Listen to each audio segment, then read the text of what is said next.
feeling like this coffee is gonna be delicious. No, it's really warm today, so we're gonna see what happens.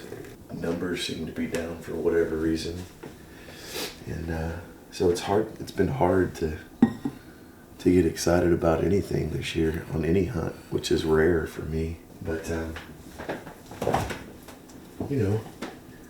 it's an opportunity to be outside when the world wakes up, and I'm excited to get rolling.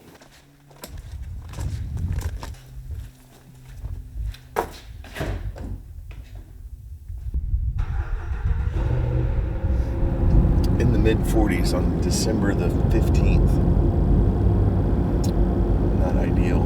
Had an incredibly dry year this year. Ponds are really low. EHD's been really bad in the state as a whole. Got a lot of friends down in South Missouri that are all pulling deer out of ponds all the time. Just, deer that have gotten EHD, and deer activity's been minimal, and target bucks pretty similar early season. Just seen them really early on cameras, but they kind of disappeared. And of course, being in mid-December now, the rut's over, and you got to get back to feeding patterns and such. But yeah, it's been a tough year. Yeah, where we're going this morning is it's the farm that my brother farms. We call it the North 80, pretty much. It's not exactly the easiest place to get into of a morning and not jump deer, but we're going to roll the dice. We think it's the best place to be because of the wind and the conditions. So, but just pulled in, so we're going to see how big of a mess we can make. So,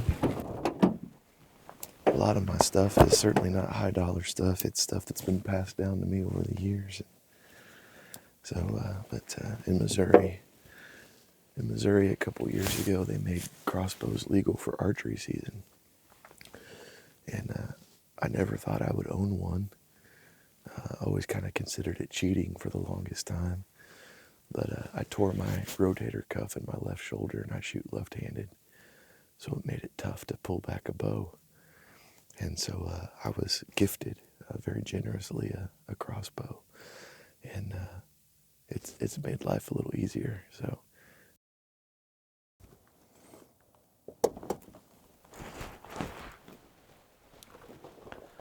We probably got about a 10-minute walk.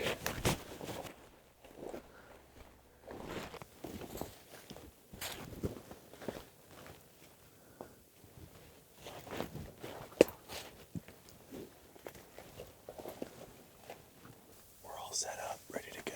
Getting the bow already. I'm not sure what I'm expecting, but we're in a good spot. This ground blind's been here all year, so the deer are used to it being here. Really good spot, so hopefully things will work out for us, but we did manage to get in, I think, without blowing out anything. So the biggest fear that I had, we've been able to kind of avoid, so now we just need the deer to cooperate.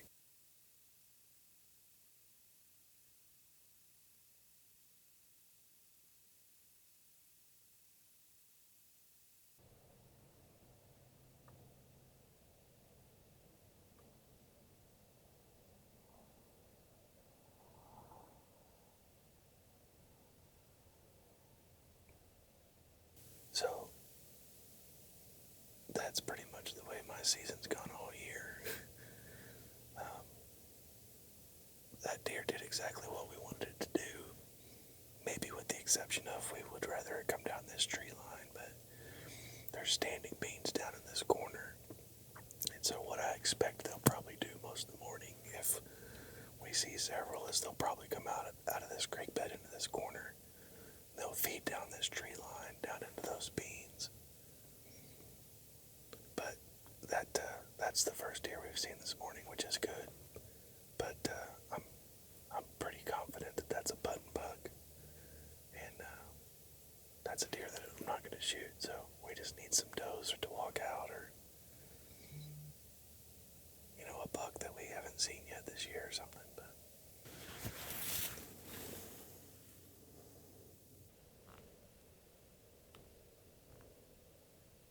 these are at 143 yards.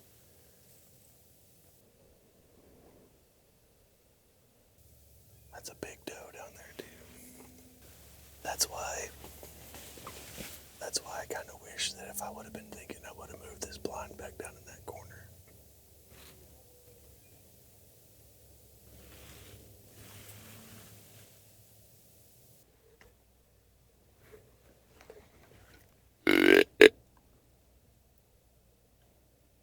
That's really not a shooter, but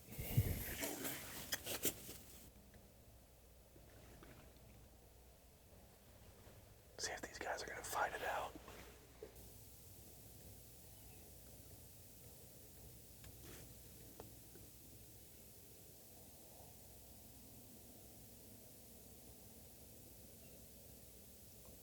They're going to fight. Please fight.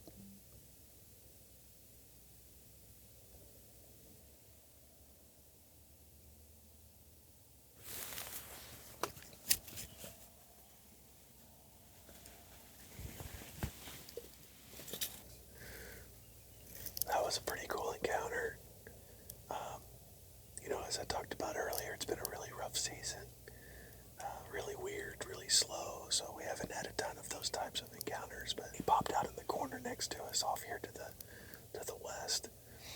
So the 8-pointer that popped out, he was a pretty decent deer. If he would have given me about 30 more seconds, I probably would have popped him, especially this late in the year, but he came out. But right as he came out, another busted up deer that I think we may have got on camera earlier this year. I'll have to go back and look, but he comes out to the east of us. So they popped out in the field together. And something that I've not seen a whole lot of is at this point in time in the year, they showed a lot more aggression towards each other than what I've really seen or witnessed this time of year. So, but they went out and kind of circled each other. And I hit my grunt call just a little bit to try to see if I could get one of them curious enough to come back into range for us. And as soon as I hit that grunt call, that busted up buck took off. And he's probably tired of getting his butt kicked. But as soon as that busted up deer took off, jumped down into the creek bed, that 8-pointer saw another buck that was probably 200 yards off to the east of us. And went off to push that deer off too. So obviously that 8-pointer at some point in time, at some level, has some authority or some dominance, I guess, in this particular area, because we just watched him push 2 other bucks off this bean field. So, but pretty cool experience.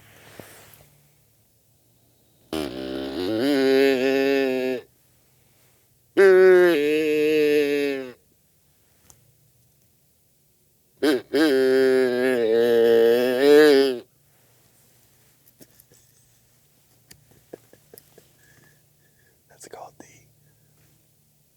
dying doe bleat. It's about 9:30, and we've seen some deer. We've had a couple of really good, exciting encounters. It's those type of things that keep you coming back. I want you to keep coming to the woods just so you can see it again. But people who don't hunt, they don't get it when you tell them that even on days when you come hunting and you don't punch a tag, you don't shoot an arrow at something, you don't squeeze the trigger off your rifle. People who don't hunt, they can't always understand that it's still a really good day, right? It's an awesome opportunity to come and get away from life. It's just quiet. It's peaceful. It's everything that life usually is not. So we're going to just piddle around, drive around, check some things out, and just enjoy being outside. And, you've heard me say it before. This is the kind of stuff that it puts wind in my sails. This is kind of Sabbath for me, hanging out with friends, family sometimes when they get the opportunity to be on the same schedule as me. But it's been a good morning. It's been a fun morning. I've probably spent more time with the Lord praying on this place and even standing in the back of a pickup truck, shaking my fist and yelling at him on this farm. And this is a pretty special place to me, not just for deer hunting, but it's played a pretty important role in my life. So this is a cool place to be. I love being on this place. So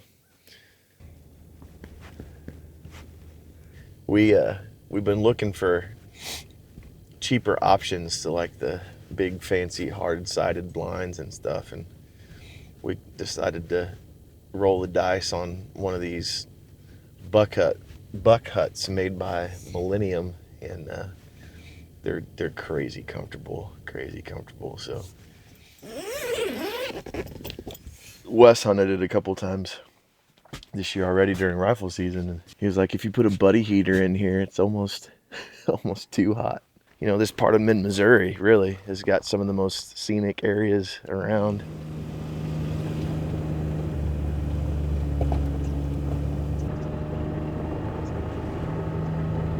This is a spot that we affectionately call the Lake Condo.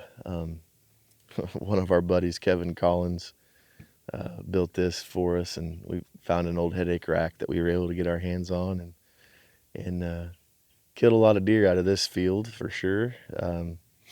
One of my favorite spots to hunt for rifle season. You know, my daughter's killed deer out of this. My son's killed deer out of this. Wes has had kids that have both harvested deer out of here, and it's more than just the deer. But you know, when Wes and I had kids, hunting changed for us in a lot of ways. It became more about passing on our love for the outdoors to our kids, and so we started shifting our hunting strategies from hanging platform blinds or platform stands to building shoot houses and building things that created the opportunity for greater levels of success for our kids. And over the years, I've gotten spoiled and lazy, so I'm the one who sits in ground blinds and shoot houses now. Well, it's been, to a lot of people, probably a boring day. You know, the way my schedule works is I work office hours on Monday through Thursday, and so I get Fridays off. And I'd say in the last year or so, the importance of finding a rhythm in my life. My really good friend Ben Lee calls it, how do you try to keep life simple, you know? And I think for me, the intentionality of using my days off to if nothing else, remove myself from the distractions of life. For me, it's being outdoors.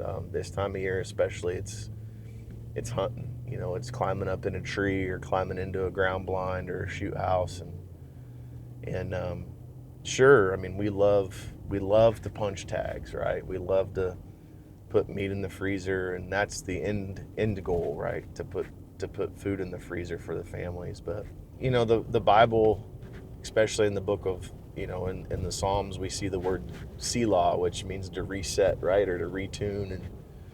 And for me, I think that's this day of the week for me. A lot of times it's hanging out, having the opportunity to hunt, witness the world wake up, watch the sunrise, watch the world kind of come to its own rhythm, really. And it's the thing that puts wind in my sails, that keeps me going during the week. It allows me to contemplate a lot, you know, life's issues, life's questions, life's decisions, life's difficulties. I think it's also really made me a lot more thankful, you know, a lot of gratitude for the blessings that God has given me and my family, but a look into kind of what makes me tick when it comes to my days off, for sure.